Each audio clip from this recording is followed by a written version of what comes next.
Assalamualaikum warahmatullahi wabarakatuh. Hai semua, perkenalkan nama saya Nur Haliza. Di sini saya akan menjelaskan tentang asal mula Pujut dan tradisi timbun tanah di Pujut.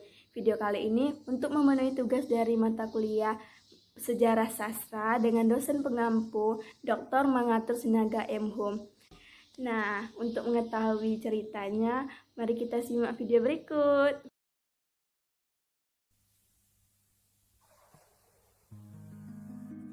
Asal mula Pujut. Alkisah, pada tahun 1912 ada 3 orang dari Air Hitam, suatu kampung kecil di pinggir sungai Batangkumu, wilayah Ulak Kemahang. Ketiga orang tersebut masing-masing bernama Haji Daroni, Tajudin, dan Kiai Yakub. Ketiga orang ini bermufakat untuk mencari tempat yang subur untuk berladang. Keberangkatan mereka mendapat restu dari keluarganya masing-masing. Mereka hanya menggunakan perahu kecil untuk mengarungi sungai Batangkumu dengan mengharap akan menemukan tanah yang cocok yang diinginkan. Mereka pernah mendengar cerita bahwa ada daerah bekas orang Bonai berkebun atau berladang yang sudah lama ditinggalkan. Tempat yang dimaksud itu tidak lain adalah Banja Sriaman. Dengan menggunakan sampan, mulailah mendayung dengan arah haluan sampan ke Banja Sariaman dengan satu tekad untuk mencari tempat yang cocok untuk didiami dan sekaligus untuk bercocok tanam atau berladang.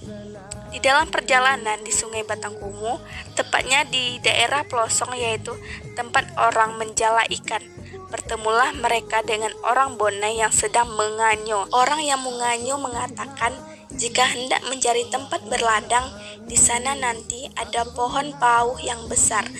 Di bawah pohon itu ada bedeng bubuji-buji. Di situ tanahnya elok tempat untuk berladang. Usai pertemuan dengan orang Bonai yang sedang menganyo, kemudian mereka melanjutkan perjalanan menuju tempat di mana terdapat bedeng kecil yang berbuji-buji.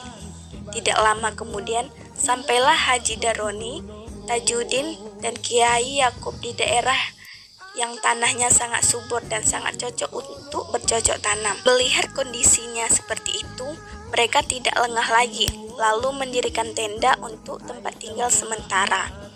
Beberapa bulan lamanya mereka menetap. Ketiga orang tersebut kembali ke Ulak Kemahang yang disebut juga dengan nama Air Hitam.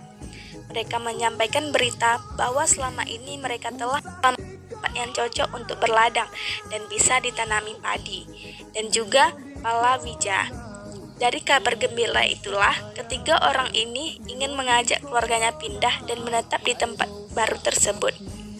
Atas kesepakatan bersama, semua keluarga pindahlah ke kampung Banja Sriaman. Bersama keluarga mereka berangsur-angsur membuka hutan untuk dijadikan ladang. Hutan yang dibuka itu cukup luas.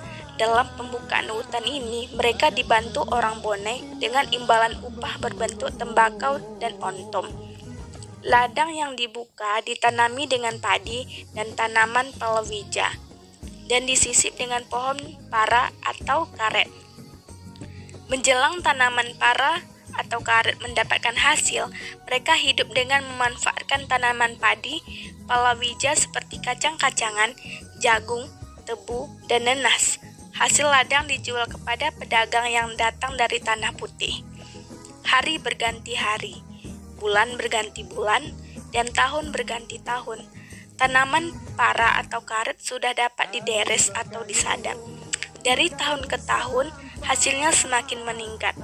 Melihat hasil seperti ini, Dusun Banja Sriaman semakin terkenal namanya dan menjadi perhatian pedagang yang berada di Sungai Rokan.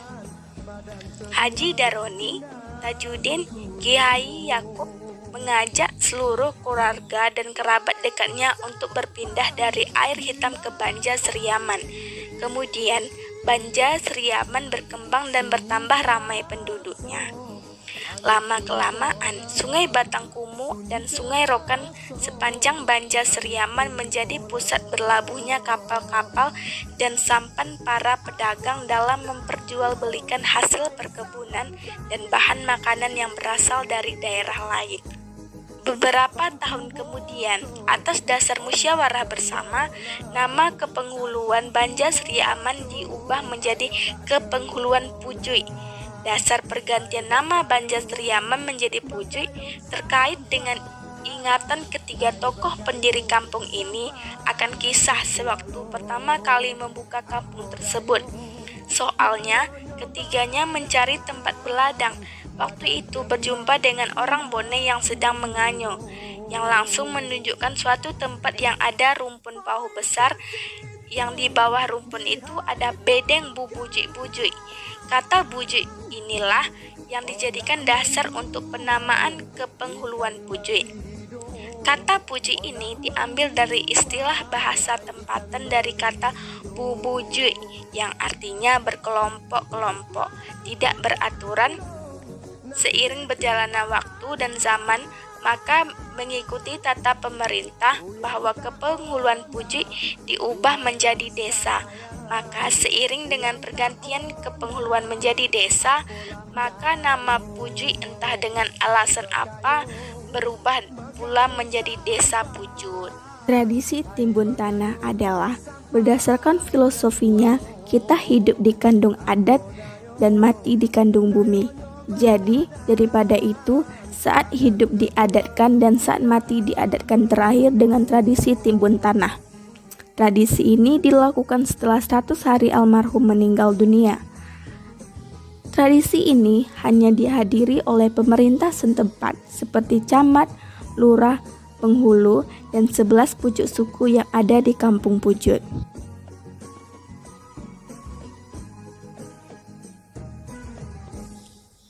Tradisi timbun tanah tersebut pertama dilakukan oleh Datuk Bendao, lalu camat, kemudian lurah atau penghulu, lalu 11 pucuk suku secara bergantian.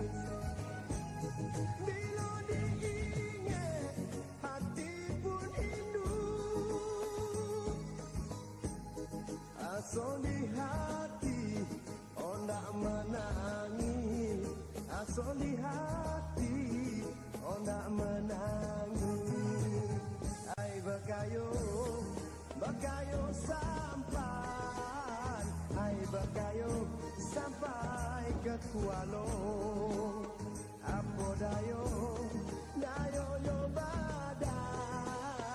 badan terbuang indah bergunung.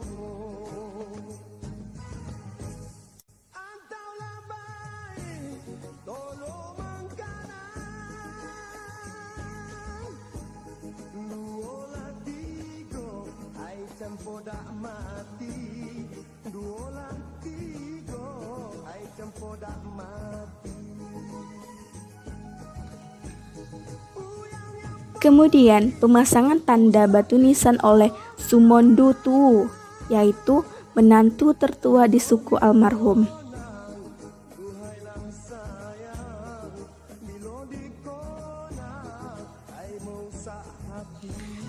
Penyiraman air limau dilakukan oleh Tuan Syekh yang diundang pada saat tersebut.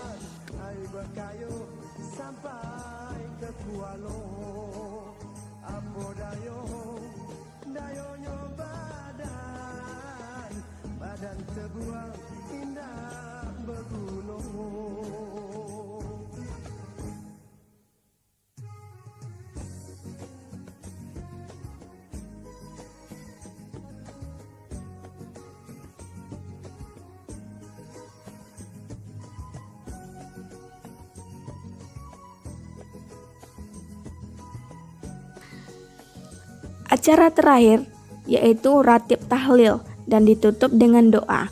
Maka selesailah acara tradisi timbun tanah tersebut.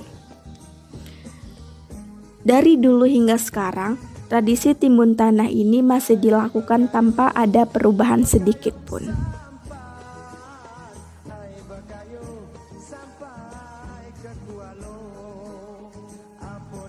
Nah teman-teman, bagaimana penjelasannya? Semoga dapat menambah ilmu pengetahuan kita semua. Tetap menjadi generasi muda yang mencintai adat dan budaya, karena adat dan budaya adalah kekayaan Indonesia yang harus kita jaga dan kita lestarikan. Sekian dari saya. Wassalamualaikum warahmatullahi wabarakatuh. Sampai jumpa di video selanjutnya. Hai bakayo, bakayo sa